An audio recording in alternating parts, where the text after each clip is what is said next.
dans notre sous-préfecture Banguya. Et malheureusement, de nos jours complètement inondés.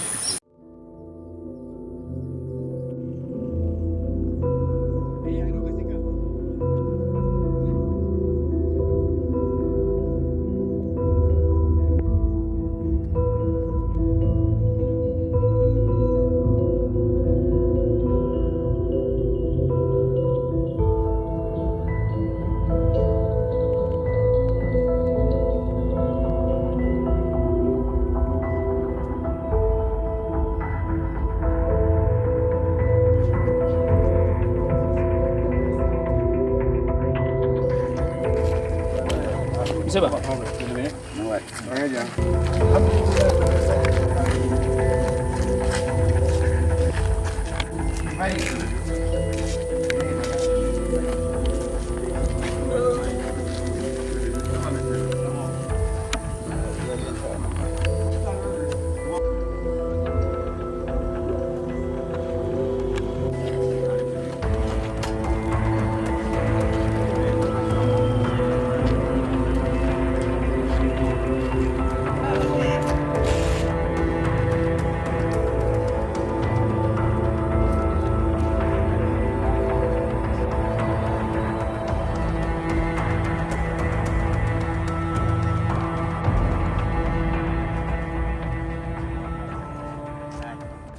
On va y commencer le travail par là.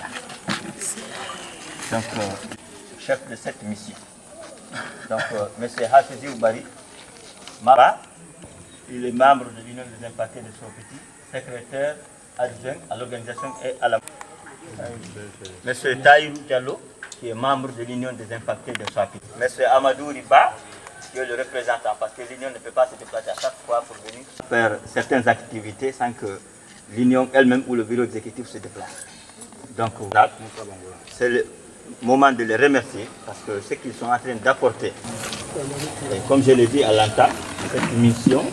a pour but, on sait que partout où aujourd'hui les populations se sont retrouvées une tête posée. Mais lorsque tu te situes dans cette situation, tu ne vois ni...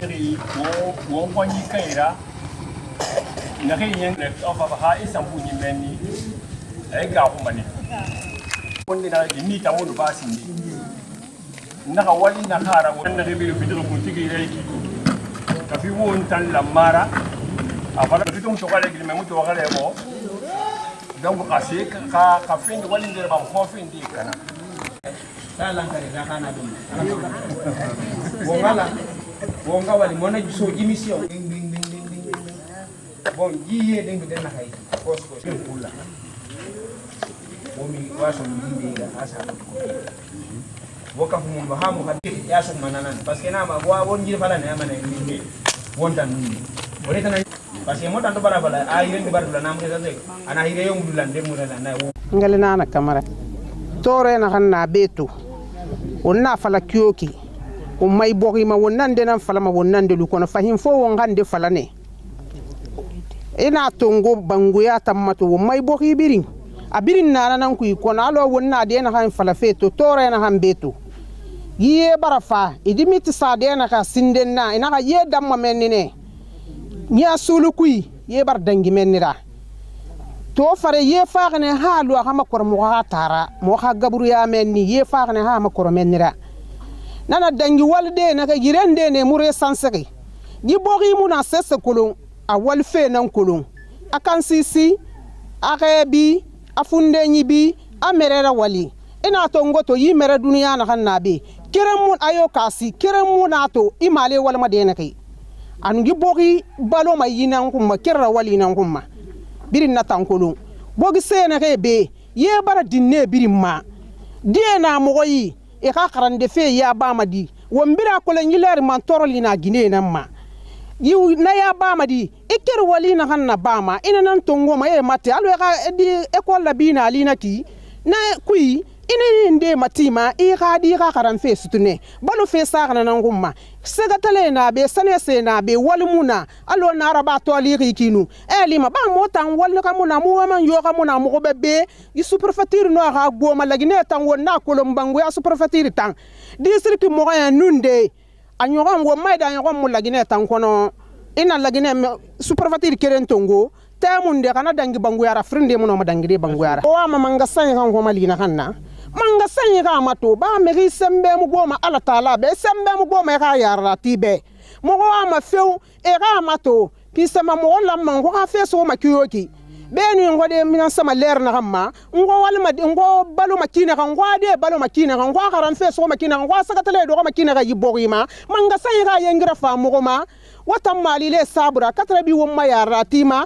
alo sinde nena lagine tongo ya hala fuina han wembeki yengra tena han na wembeki kona bara findi mo tambe yefe tambara findi mantoro lida abara findi mo bani misara biri nu bara nyagale wombara yengra te fanyi soto wumma lagine bogima kona yilari ta mota yedi ngo tan ne kema faida amam bara findi mantoro lida ngobe pisa maina amato di kiran sugunde ndene ga kame munana kame mune ko madi ku ya senene yira e balo makira wali nan kui na wali de muna i ka di ka karan feso i ga yata gundi ka feso i ga place feso na raba madi khasali ina wali de na ina han domma namuna Mouktar c'est là, je suis le sous-préfet adjoint de Banguya. Vraiment un sentiment de pitié que je voudrais exprimer parce que à l'heure qu'il fait, nos populations sont confrontées à des difficultés, mais de sérieuses difficultés. Quand vous voyez avec la montée des eaux du barrage de Soapiti, le code qui a été présenté l'année dernière a été débordé. Donc aujourd'hui, il y a des champs de culture saisonnière, des plantations qui sont totalement annoyées. Il y a des sources ou des points d'approvisionnement en eau potable qui sont aujourd'hui non fonctionnels. Donc les populations sont confrontées à ces problèmes et la vie même des citoyens est exposée à des dangers parce qu'il y a des êtres menaçants qui viennent du barrage qui sont aujourd'hui en train, comme le serpent, le caïman même, parce que c'est ce qu'on nous rapporte. Moi, je n'en ai pas vu, mais quand même, nombreux, les informations qui nous parviennent nous prouvent que vraiment la vie de nos citoyens est en danger. Quel appel avez-vous à mon appel à l'autorité, c'est de nous venir en aide. C'est de nous venir en aide pour que nos populations puissent être soulagées. Parce que les terres cultivables où nos citoyens faisaient, si vous voulez, les cultures saisonnières sont aujourd'hui totalement inondées. Si on peut procéder à un aménagement des domaines pour nous permettre de faire l'agriculture qui est, si vous voulez, le métier de 80% de nos populations, ça pourrait vraiment nous arranger. Merci beaucoup.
Ngaliao Kamara, président de femmes Banguya. Donc, quand tu fais des mona moma, yéra quand tu fais des moma. Dimangue na ke biringiki. I medina na ke tomaiki. I tugi na kan tomagi biring antre na ngotambe. Bay na yite afindi maturi na afindi na gine kamana banyira. Ye bara dingi birimma. Asare mu fiki ena fa wona fa lebe khade sanse na ke fama de sanse ma ina nya bonya gonko tambe. Nye keme ina kan na baki. Naka boy bila ka sonon kwa mekena kan fama na resanse de na boy tambe ina fada wa i way resanse ngomu noma ye mu bedi ma ye mbedi ma ko na kan yiki biri mbara gitanto giye faso fe on kwata nan kuiki dimma kun kure nan nan ko yideki ibara to gaburi na kan na be ye bara ta biri ma dimbe ma kama na ye nan naiki kay dusu na kan na dia bara da biri mai bara to di me ma ma yene ne ke aske me khafra men nan ko tan yalan hadi seri ke ma ban ko yalan ma donc ngona nan fara fe man ga sai be kan wo mali mo na ke ya na kai ka bar fi ni konta frida bangu ya bara konta fili mun fera ngota ma nyoko so pidi wali na ba abiri example to ngoba da mo ma e bara fa nya ma ran ko ma place mun ko yi so de mun na min de mun na hadi de ya keren e mun no ma to ga sigi lenu hadi mi khemiki ku ya di ba na sare mati e no ma de hadi me di balide to activité bata yi wo mun na mo ira ko si manga sanyi ka mo mali e na han to ka hadi sel kamera ba kay mu yi kadan dan ko ben ko mun no ma yalandi parce que na hanji ka adam mo do ko mi maka e mun du mo do ko de e mun du bi ka donc yi min da ke fa yi pompi na kan ne installé be ay bire ko bakay bumma amuslan ko fam ko tambangu ya birim e pompe saka na pompe saka ko yani ba woti mo borsan na salda te singo bati borsan donc na konta fini na muma wadde muna sesta muna nan ko bok se don ko na kay na be e sale mu fiqi e na kay fan sale fin ko be wala saka ko bar tongo de 500 1000 francs e nanan suguma e nya fata wayira miskini mu dal ko be na kanna e na so yira karton ko ma fa mini ina ka ko ta hada saka am ko ndo be kuy ina saka fa ina safa fa ina mo ko ni man ka ina ka fara de mun abi nanan na ba ga miskini da don kun konna na konta fi nan ku don ko tan ka ga di birna nan ne ko sira na da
fewndo andeji ɗin fof no jokki men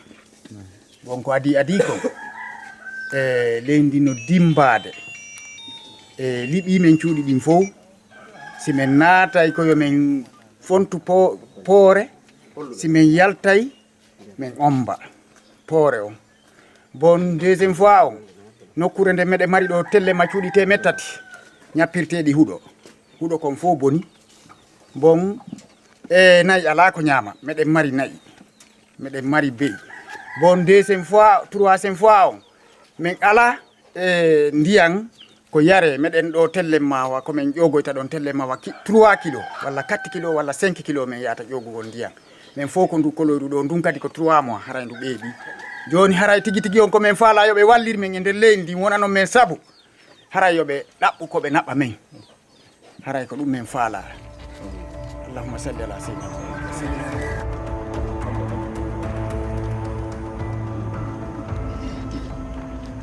Mamadou Aliou Bari Simbo aray ko ɗum woni ko men soñja amen on ɗo premier man on fi o dimbugol ndi leydi addi ko liɓi ndu suudu ñande nayi juldandu ɓe ngurande no nder ga ɓay leydi ndin dimbike jama on ɓe yaltugoɓe ɗo men anda ko meɗen wiide ko pergol ngol to e ja ko miir on fe taƴi ɓe yaltini miranji ɗin yaltigoɓe miranji ɗin suudu ndu hibbondir on yino sokkori noon sottaka hani ɗon hino ɗon e jaati kamen woni ɗo jaati ɗi cuuɗi ardodirɗi ɗo fof ko fettuɗi mais tampere nde men tampi ɗo nden kulle ko arata tawa men ɗo e soñjaji hino feƴƴiti min ala kamen yara min ala ka men ñaama cuuɗi ko ɓuri temeɗɗe tati ñappirteɗi huuɗo kakele ne ɗo kono hande kakele ala ka men soppa foppo muti ko woni sabu ɗum ko ndiyan ɗan ndiyan arɗan ɗan o barage copiti ko ɗum woni sabu ɗum mutini dunkiji ɗin fof min ala ka nayi ñaama min ala ka men soppa huuɗo hay pus meɗen jooɗi ɗo sonjawa mum ala bolle no iwde toon ara tawa men ka cuuɗi min torike on laamu ngun ko yoɓe wallu men no men iwra ɗo min potto ɗo few ko ɗum min tori laamu ngun min tori onon seeniɓe ɗo ɓen yo Allah ɓantu fi men lanɗo jooɗi ɗon yo Allah ɓantu fi makko haray meɗen weltori seena mon o haray ko ɗum woni kuga lanɗo men on général Doumbouya meɗen weltanimo meɗen du'animo meɗen jarni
ndi e sunnu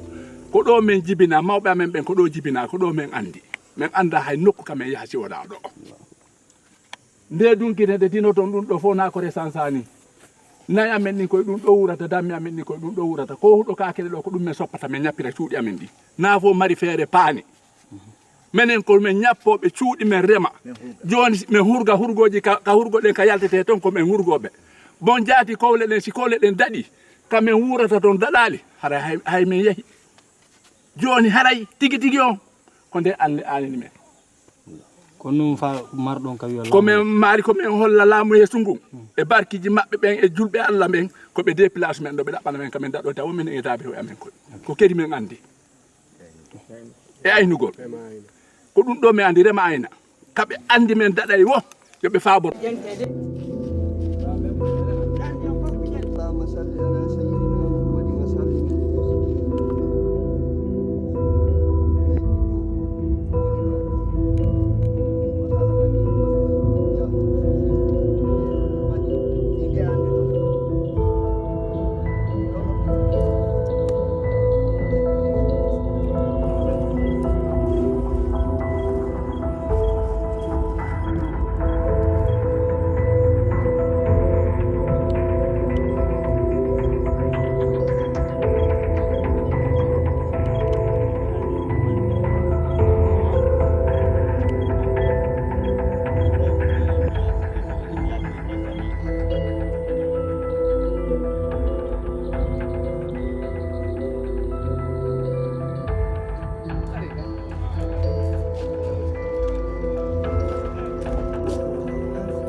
Le projet veut les recenser, les promettre, le bâtiment, même cadron.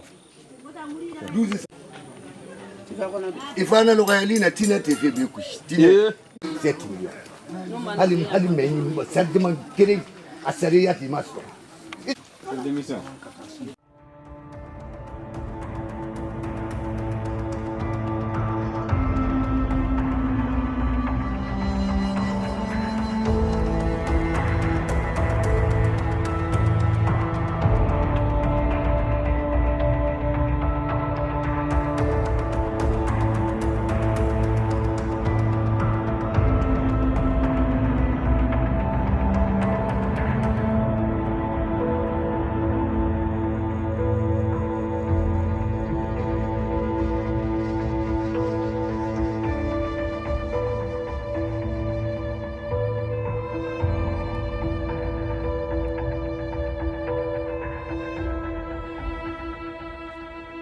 لي مرسال بسلا ورغلا بسلا ورغلا وانتنا نبي انتنا نبي كم فلافي على سجو النبي سجو أو فهم وأن كتوركي تو يشوف بيتي في نارا يبرا فبرا مقط شو أبرا مقطور كيفاني ما وعي بعد ناتو يبرا دي من بيرم ما خادي منا مقبل يبعد منا مقبل أبين يكيرين نارا أبرا شو مو ما برا بانهن دي كنا أمنه ولا عن توهيكي نكوي نكون تفلي برا لونغرا تونغفا نبي كون كوكا خلتي مانغسانيرا خاين كوتونغو مني بيبا خاين انوم يدنا فيم كون خام خمالي نفيريرا بان غوم درنا دا الون كنا يكوي كين هايكي بيفن خان نفهم كو بي خام خمالي نرا نسابرا على قران نغا نكوتام فم ليما على سغو النبي سغو وسغو ان كوتام فابي نكون تفلي ننا مكما يبرا فان دي سري برا في ina gai to ne sare barafi awa anakui birim mufiki awa anakui wama ala ko da ne birin gasone ya kuna musone ya ala sago annabi sago ko tanna be da konto filina nam kuma wo baran gwata birim bara bilin yera sigade yo muna mo be kira muna so nyarde munana aw fa wona kam kuma kwari na kui sanyi na nam ora betu ala sago annabi sago nta akono همني لينا جماعة قليلة لنا رسالة لهم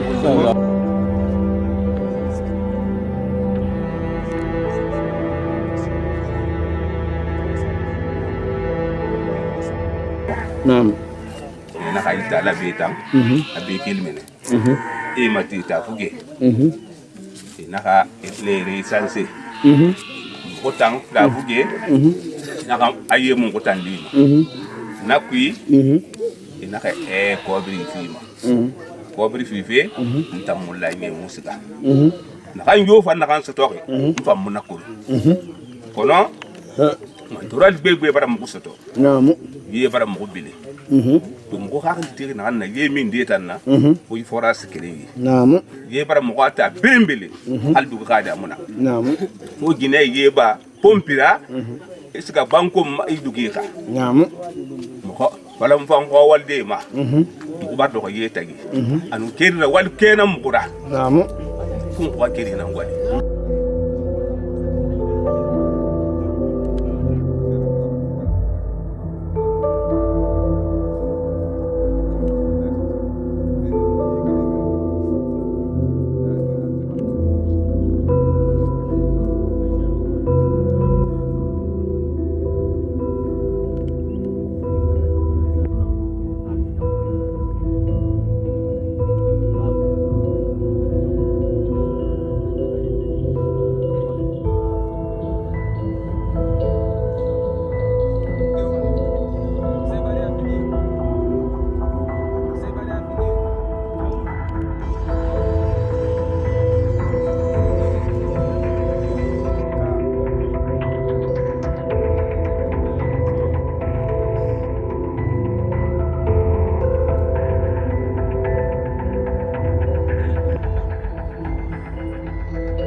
Bon, Allahumma salli ala sayyidina Muhammad wa ala sallim ko adi kon taw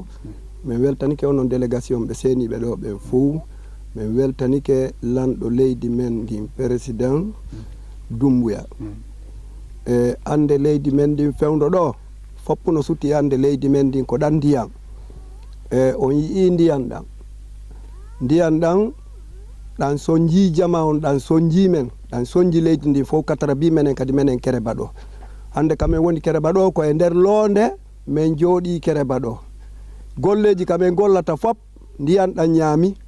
cuuɗi amen ɗan fokkitani cuuɗi amen ɗin andeji no e amen e nangi hikka golle waɗali kamen ɗo few gollaka kamen duwa golde ton o yi ndiyam ɗan ƴetti fop ɗum ɗo fof ndiyam ɗan ƴetti golle ala meɗen sonji mouradu moƴƴuru hari men soday ɗo wano saku maro hari ko men sota ɗo ko wano 300 000 fewɗo men soday ɗo saku maro 400 000 450 000 ɗo yo kun hewtuɗo lawol ala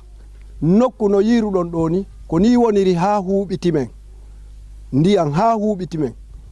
ndiyam kono marɗon ko wiya laamu ngu ko men mari ko men wiya laamu ngu men tori keɓe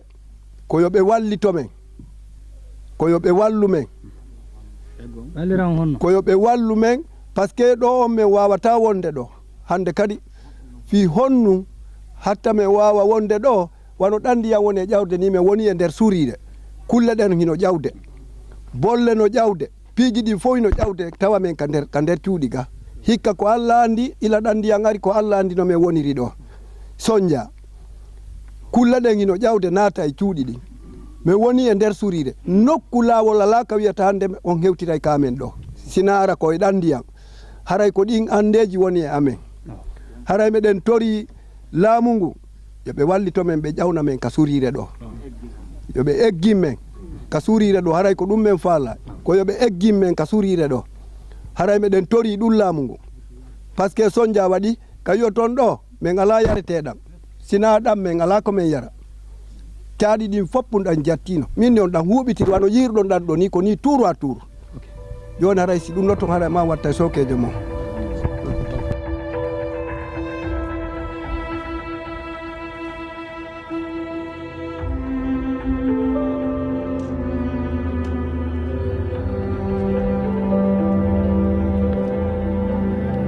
Mon nom c'est Ibrahim Sori Kamara, Bandoya, district Kereba, secteur Bousra. La cause qui nous a réunis ici aujourd'hui, c'est l'effet de l'impact de l'eau de Sopiti, les villages non recensés. Nous sommes là aujourd'hui, on est vraiment victimés. Les cours d'eau sont déjà pleins, nous n'avons pas de route, nous n'avons pas de pont, ni les traversées. Les véhicules ne rentrent pas chez nous maintenant. On est bloqué partout. Pour le moment, notre vie est en danger. Notre école ne fonctionne plus à l'effet de l'eau. Nos enfants sont là, ils ne viennent plus à l'école. On n'a pas des hôpitaux. Si quelqu'un est malade aujourd'hui, c'est très difficile pour rendre au centre de santé. Vraiment, nous demandons aux autorités de veiller voir cette situation pour nous. On n'avait pas quelque chose pour faire, mais aujourd'hui, tout le monde était fier pour ce barrage-là, parce que c'était la lumière pour la Guinée. On n'était pas contre ce barrage, mais le barrage a mis beaucoup d'effets sur nous. On a perdu beaucoup de choses. On a perdu nos lieux de travail. On n'a plus maintenant où cultiver. Nous sommes des villageois qui cultivent, qui élèvent. Nos animaux sont là. Ils n'ont pas à manger. Ils n'ont pas à boire. Nous n'avons pas de l'eau potable, ni rien. Donc nous sommes là, on est tellement empêchés. Les animaux de la brousse viennent, tels que les gros serpents, viennent en ce moment-là dans les concessions. Nous sommes très menacés en ce moment-là. Les moustiques, on n'en parle pas. Donc nous demandons aux autorités de veiller voir sur notre situation. Sinon, on ne sait plus où vivre. Je vous remercie. Merci beaucoup. Mbalia Kamara. Kon dafili na kama mabe. Nkobara tore kifanyi die na nkwenyi.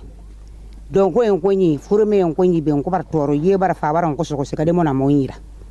Boki bara sera mora be nkobara konta fili. Nkobara toro nko ga ko ina fa do ko biri balli mani ya so ko balli mani to ko aswali. Musulme kan ko mali fore kan ko mali.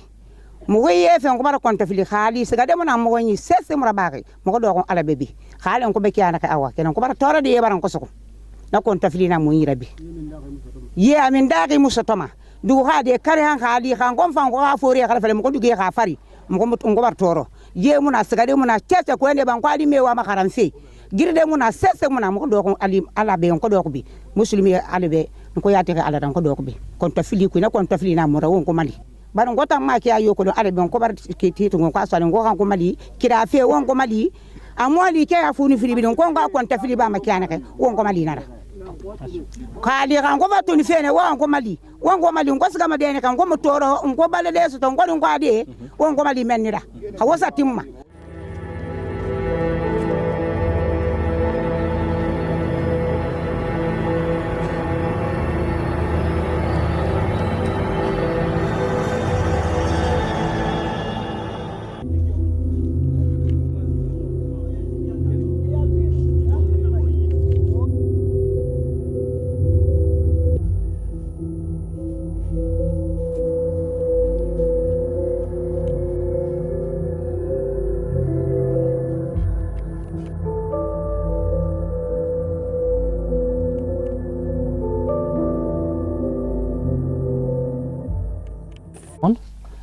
Je m'appelle Ibrahim Bori Diallo, je suis le président de l'Union des impactés de Soipiti. Et merci à l'ensemble de l'équipe de l'Union des impactés de Soipiti et aux journalistes qui les accompagnent pour vivre les difficultés dont vivent nos impactés aujourd'hui sur le terrain, principalement dans la zone de Banguia. Franchement, je vous félicite, je vous remercie. Et personnellement, je suis aussi sur le terrain, accompagné des partenaires du CECIR qui sont venus faire vivre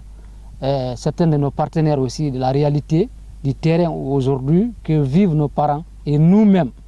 Nous avons fait presque 5 heures, 6 heures de temps pour parcourir Kindia ici, là où nous sommes. Donc tout à fait, vous voyez l'image des villages. Les villages sont inondés de façon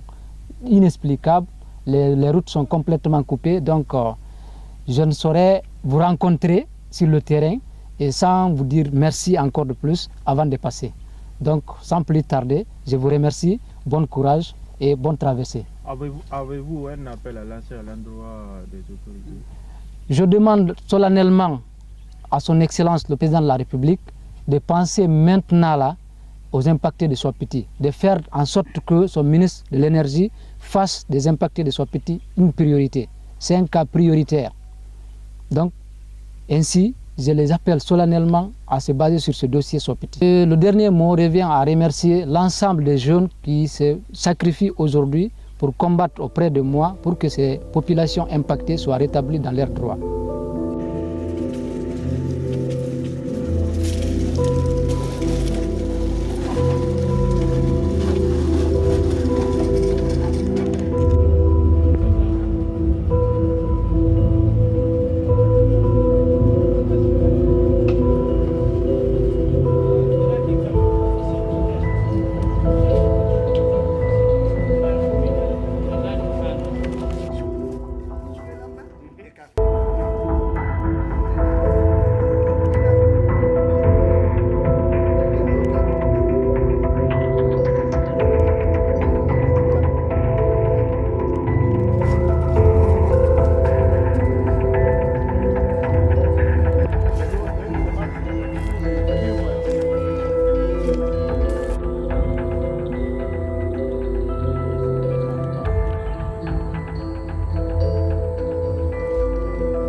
min jokkiɓe min wi koye ɓe resance nokkure nden fof ɓe eggina men ɓe wi ko addiɓe ko programme Beraka Baldé e Dombele Soso minen kam miside min ala programme min wi forcé yoɓe resance men min fof ɓay ɓe arani hoɗo ngo ɓe wi ɓe resance ata men hay ɓe resance men kaydiji amen ɗin ko seekoyteɗi on sati wati men fanki ɓe resansi Beraka Bade gaɗa e Beraka Bade gani ɓe resansi Dombele Soso ɓe immi ɓe yahi ɓe artoyi mapunde amen nden tigi tigi hande Dombele ala ka ɓeygure amen nden ƴooga ɓe ala leɗɗe kaɓe tena jawkoy acce jawkoy amen koy ala ka wona nayi dammi ko ka kowle jawkoy koye sutiti ko men ñamata kon min ala ka men ɓora kuɗol minen ala ka men rema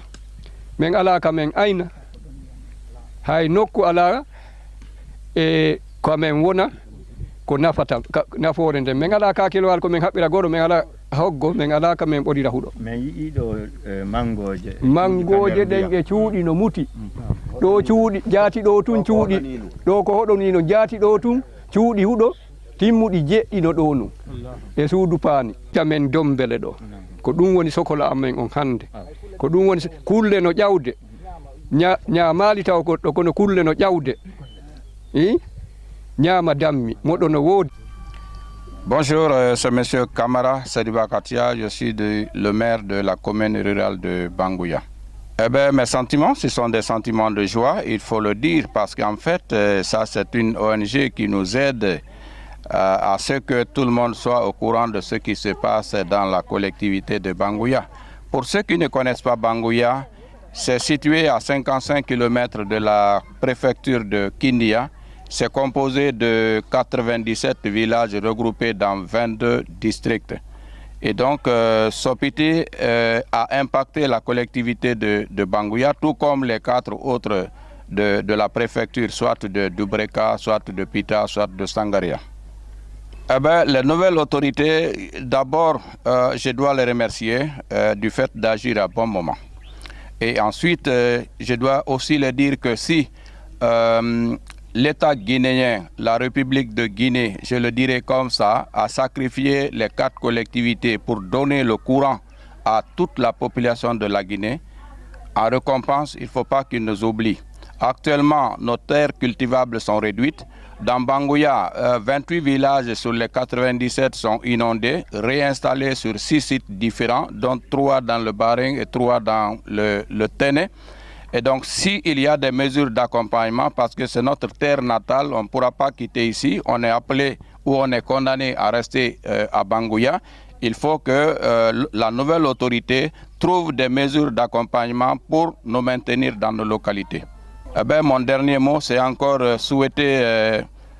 bon travail à l'ONG des impactés là,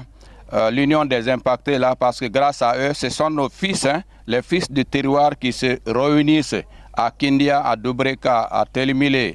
à Pita, pour vraiment protéger ou rétablir dans nos droits toutes les personnes qui ont eu des sinistres ou qui sont impactées par le projet Sopiti. Merci beaucoup. Bon, tigi on ɓaynajo to ande ko woni amen kon tigi fewdot kono wiyete meñen fiike oɗo ko meñen fiike wiyete e nder secteur fereya ko woni ande amen kon ka hoɗo ɗo tigi ko fiino men yoɓe wallu men iwa e o place ɗo ko waɗi noon ko woni ga kon ko men yi no woni ka arde kamen ɗo ko men wawata hawrude mum hande kadi seede mum on noon so yahi joni on yahi gila hanki hakkunde bolle e noobi ko fella ka hoɗo ga kon harana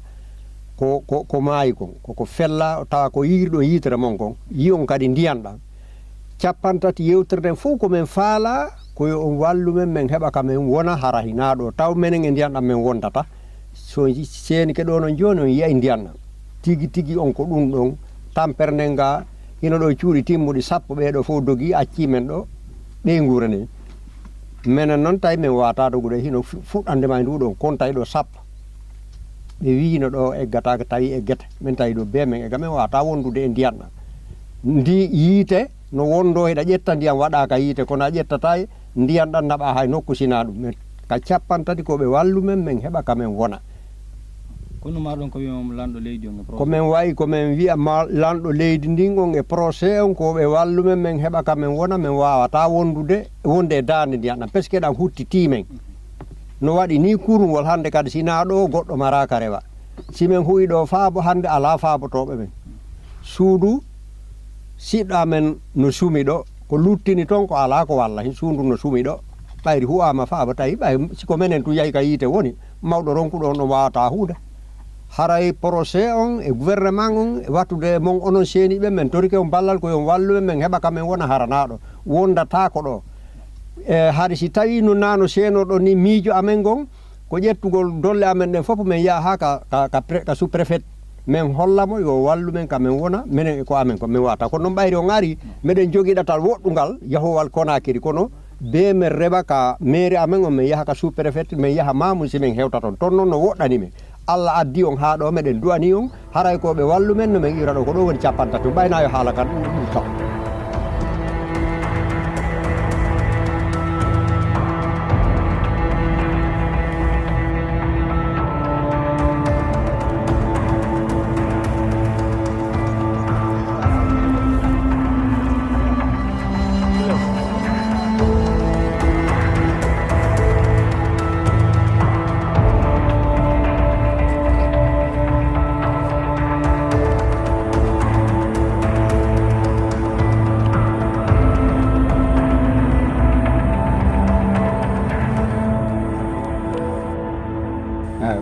meɗen on tawdu men e mapare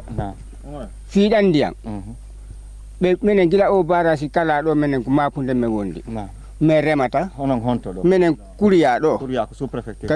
sous préfecture kole préfecture telemele haray ko ɗo men jeeya kono yi mapare nde men wondi ɗan honɗum woni mapare nden min remata min aynata min ñappata ala ka ɗum waɗe haray hino ndiyan ɗan ɗan jaɓi kamen remata ɗum ɗan jaɓi kamen yarata ɗum ɗan jaɓi kamen aynata ɗum ɗan jaɓi kamen hutorta piiji ɗin fof hande meɗen e nder ɗum kulle wonɗe ka nder ndiyan ɗen ɗan ƴennu ƴawde tawa men ka nder cuuɗi meɗen maapi hande so futoro heewi ko ya banque suudu ma ɗum na ɗum bolle ɗen ko toon tawa e ma meɗen mari nden ande meɗen mari nden ande joni noon min wulli e mon haray faabe men ko honɗum min landi projet on e gouvernement on haray koyeɓe wallito men ɓe darana men solution si tawi koyeɓe ittu men ɗo awa o si tawi ɓe ittata men ɗo awa yoɓe darani men no min wonira ɗo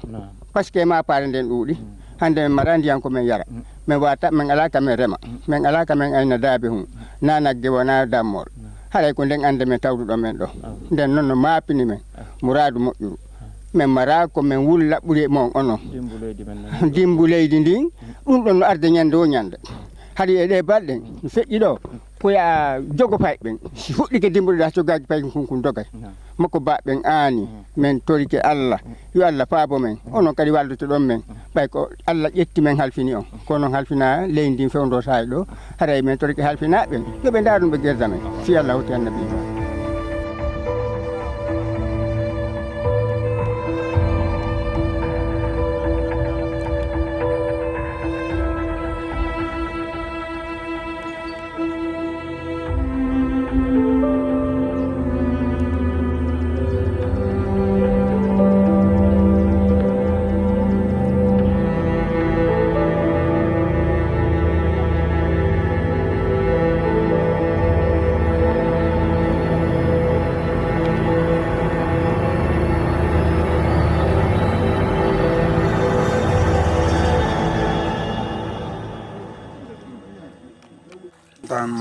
Sehu Kamara lamma sallallahu alaihi wa sallam apenda haka tor fe bata man tor li na mo xam ko so piti ye barasi nam fa mo tor li ram ko tamma be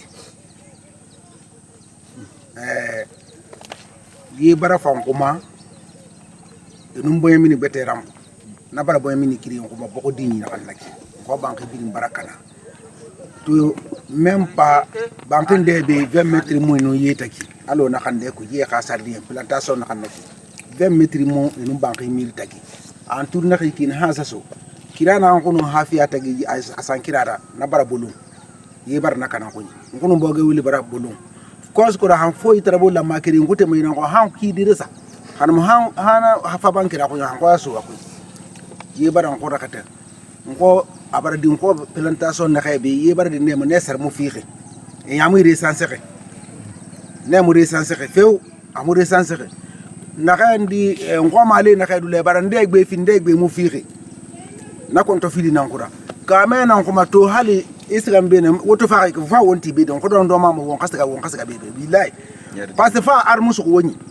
anu ar mu na ngoni ar ambulance nara ngono wu bende gila nara ko na yerma ko ma to kayna sika ka wo sika mina won bata woti mina wura to ko nani photo bu ko ma sen xam fi na ka sa ko ma banki ku ko era to ko nani tan bin sa ka ton ko mi walay ko min sem ma horin ko gouvernement non projet be wa min seko ngo wa man kan ko ma pour setam be non gouvernement e ka wakili ngwali nan ko bemba na be kono etam bemba de na kande e baba fana etanum fana heto e na ka wonto ngo be konto filin danara ngumo ngudo ko ki ko le jita tan sono walde mona halisu ko he saka ba de mona ko ban saka banki nan ko fense saka de mona ko banki bombo binigi bombo de yati mona ko tanyi nguha yeta mindaki to hangwa yeba fango saka même pas 1 kilo nguwa ma ko ne kan ko tongo be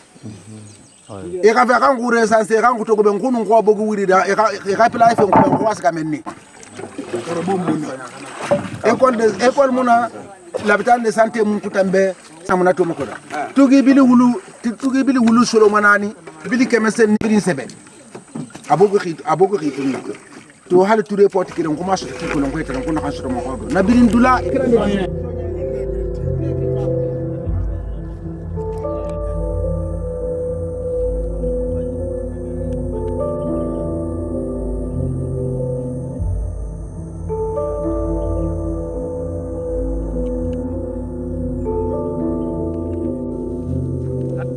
Sulaiman Ba donc fi de ledde amen mutude donc dum men no diribe be arbe hiya min aawi ga ino mango no ga yalage no ga on melina no ga ledde no ledde tout porte comme no ga ko min aawi ga on faami ko fi dum men no diribe be arbe hiya rowani non be arno be arno rowani kono be jabano jettugol men no dum kay mi nodduno be haabe be ari haabe hi kono be jabano jettugol be ndiana hewta hikka do non men noddi e joni be ari be hi ko dum do num ko fiyo be arbe hiya dum don dum men noddiri be no andi anda natiro men ko men buri faalere ko be gimmin wona be accu men do parce que ndi anda sinati ko nder hoda men ala ko men wadande kadi do ko hon woni ma funde do kulle e lebdi mbagol leydi no dum no ani ni men noni do ko men wondo ni feeri cuudni fof lantike cuudni fof no yande ni jakko ko ala ko nyama ko sama mebi ko wona si fagoda ka sa bar ko na fagoto a fagota ko joni menen ko men buri faalere ko be gimmen weytu men do men be dabana men bum position ko men wona kamon do ko no wiete to ko dadi wiete okay district on ko honto district on ko kunkure awar kunkure sous préfecture sous préfecture on kole merci okay dele ame mutu do ledde hon yon mutu melina yalage gile e do fo muti hala yindaka awa kono landi don hala faala don yobe wadi ara meden faala be windi tamme awa kono wiete da de Fatima Touba kon to woni kam ko dadiro awa ko anje plantation ka ko ko biro anje kono be ala do be faatunda awa merci awa merci biro ma isay kam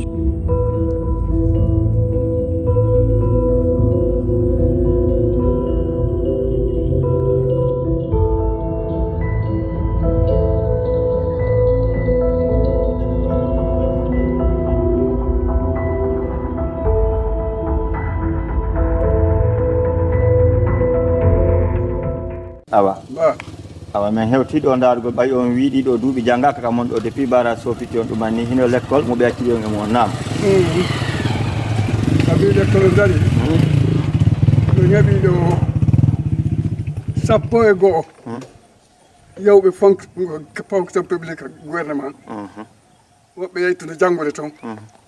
kono ganin do ka bi o softi do watta fayda bo ni men l'école on faybe no wodi kadi jannobe ala l'école ala kono ngema funde mar don do nini kono faldo gouvernement wallo tikiti ko rabbidi fi nokkure monde fo na fi l'école on to tigi la las men ala lawol tigi kadi fayda tigi ala hay kamen golla on landi do gouvernement on tigi yo waldiro ko men fa men tori faabo kala ko be ndaari be tawi walla yen menen kadi men iwande sattende hare ko ɗum men tori faabo awa jarama ceerno Asmiu Diile ko district Kombo ko district Kunkure sous-préfecture Kole préfecture Télémélé min weltike seena moom min salmini on min jarni on on jarama minen kadi meɗen wondiga e sokolaji timmuɗi awa kon on e sokolaji eyo sokolaji ɗin ko piiɗan ndiyam sopiti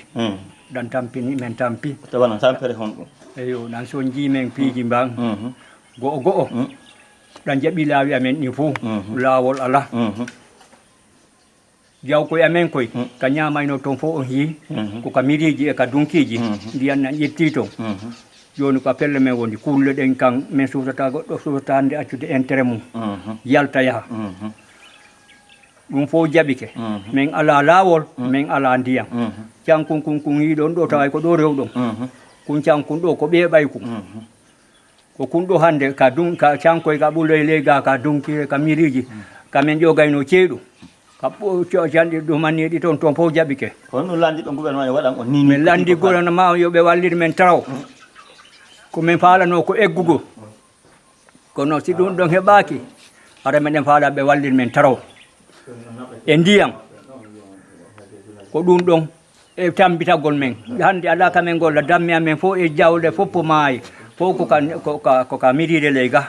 e ka dunkire économie on fof boni ka miride e ka dunkire ton ko toon nayi ɗin e dammi ɗin wurno joni noon koka falo men woni ala ka ɗum ɗon ñaama few ɗum ɗon fof lanni yeebade aray ko tambitede e taraw on ɗo inete e fii ndiyam ko ɗin ɗon men tori yoɓe gouvernement wallir men ɗin ɗon noon so jiimen mouradu moƴƴuro e leydi ni ko woni e dimbade ko ɗum ɗon wowlotako ɗum ɗon goɗɗo ɗanta ko ndaare cuuɗɗin ede ɓerdino ɗo filmoɓe ɗe film no ɗum fof muɗum ko ɓay non na ɗum haray arɗo darugol ko feeri kon ko hari ɗum haɗi men holla on awa jarama mi weltini ɓe gura nde no hayfi fayɓe yiɓe jaam ɓe gura ko no jaam ala to yetti Allah ngala Bakar Camara ina tumani ane wala sous-préfecture kuy mo bara me a ha kunki dulane se gbegbe na lo irena oui ma kunki adulane simiti ndema fayda na bar lo nani ha suditi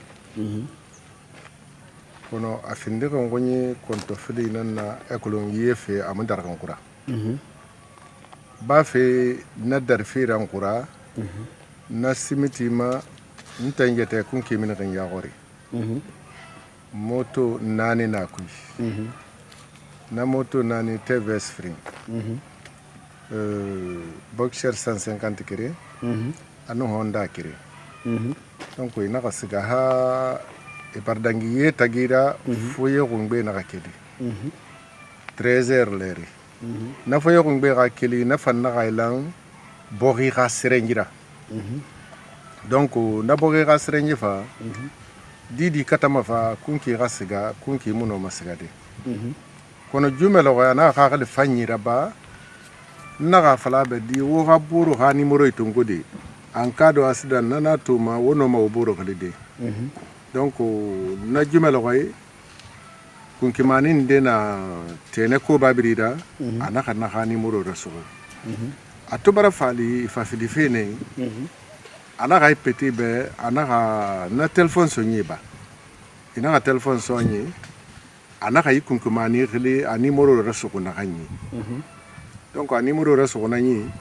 nakanyira naka nakali nanam fafafa anaka itanna teyema kono kunki tanno akuise kote ko ngori na ga na pase me fu anu sakana nokui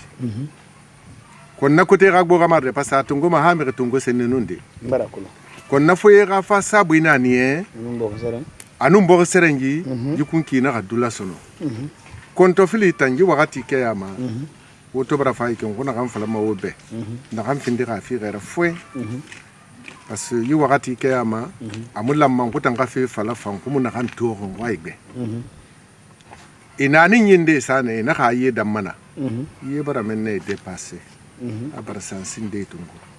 alo yitumani a misalira malen de na bene bardula alo basan iren de na na menne fambar siga han ya barna to num meru wala dangi menne wala mo bo bar dangi nanya ale re menne fa iren de kanari nana ya ko so wa manan se kom nguwa mana kan gomma wo sabura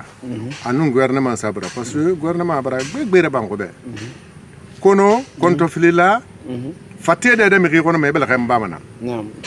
nguwa mana kan gomma wo kan gomali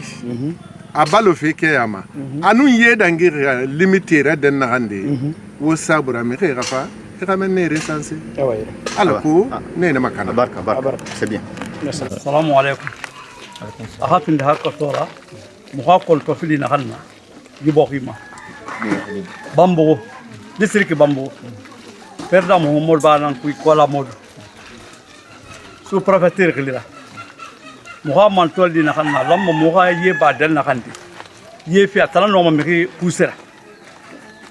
يبوري يبار سو من بريتو نتورينا muga don de na khena mugo lamma muga hiya busu da na khande mugo balna to na sesse mun abi fi lu gori nan fallu na kon to fi do mugo da jama na khan na bi adangi mi wuli kirel na bolo makina khena kon to fi na mugo yira alhamdulillah rabbil alamin bar beli wo mama ngasa nyekira wo ha mugo mali safe mangasa ni fati na yama balo makina khena mugo tamuna kiraya kulu mangasa na fere na na yira imu kuma lina kiraya awo be lina ku itungo na amasengo be kiraya na mu yira be mu la mu ga siga kina kai siga demuna ina mato be nu mani wala na men seti bi de ken bisin seti bi tamala na bi ni kele be na pasar fa place mu na mu yira to mu na be yakosi hal fure mala lu be yakosi mu sa go yakosi laptan mu ga sobe ko na muna franco arabe mon gana so namuna ye ba gure na kan nabe yibore ye bar so abiri ye munafa pompi na kan geri na mo ila be na pompi mu fa amumi mu donc na ku na kontrofili na yi wali pambar da ba recensement na kan na ba araba gine na ban na ba kine ga ye dingi dan na kan de gumma amu fi ndim ko be ka sa wali bare so ina déclaratif na déclaratif afa li fa yino kana kama amu so tom kilinara ntangundi na kan tiriki setter suli kelbe tamalama